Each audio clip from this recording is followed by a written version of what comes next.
Hello, all. Welcome back to your English class. I'm Jasmine, and this is the 31st module. In this module, we are going to continue with the chapter The Enemy, written by Pearl S. Buck and taken from the book Vistas. In the previous module, we saw how Sadao and Hannah spotted a wounded white man on the shore.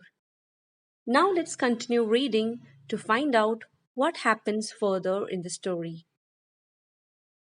As you read the section, you can see Sadao answered to himself and said that the best thing was to put the man back into the sea.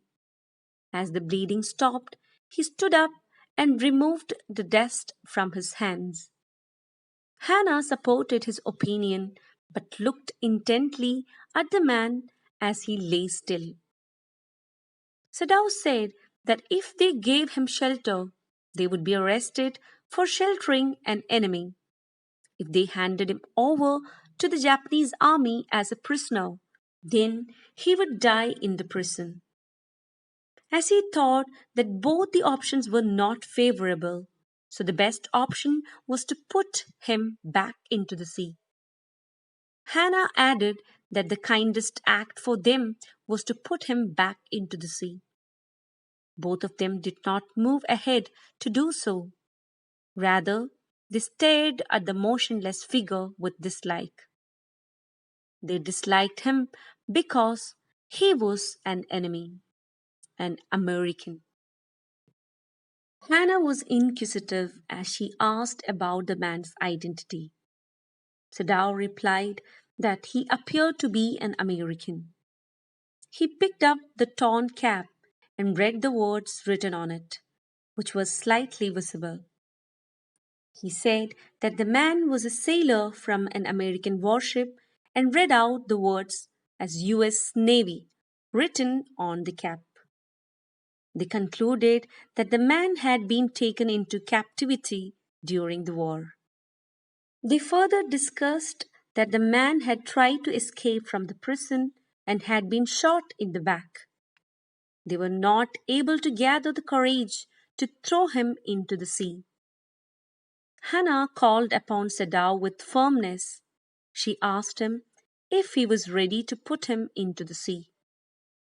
Sadao told her that he was able to do so and asked that did Hannah have the courage for it.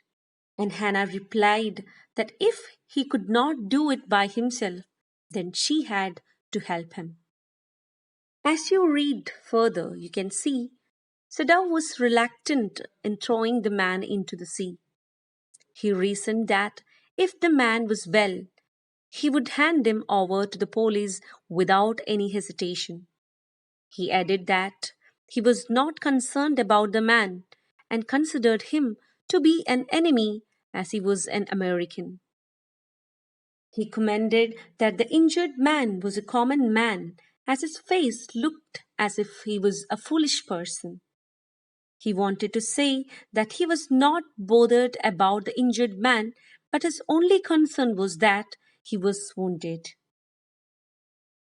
Here, Hannah says that if he could not throw him into the sea, then the second option was to carry him home. Here, Sadao was concerned that the servants would object as they would shelter an enemy. But Hannah said that they would tell them that they intended to hand him over to the police once he recovered. She told them that they must do it, and she added that they must consider their children's future and Sadao's position. If they did not hand over a prison of war to the police, they would be in danger. Sadao replied that certainly he would do so, and he did not think of doing anything else. Thus, Sadao and Hannah lifted the injured man into the house. He was very light.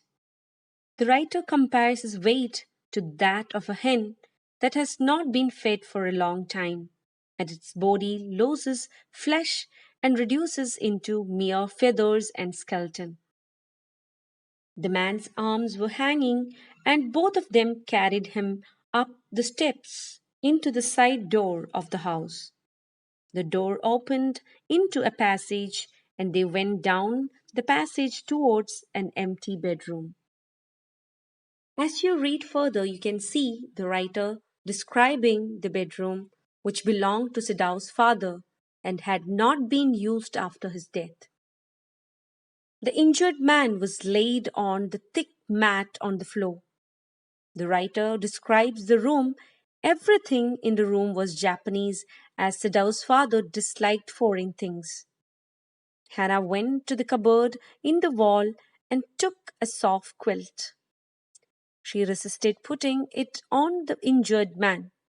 The quilt was made of silk, had a flowery print on it, and the lining was made of pure white silk.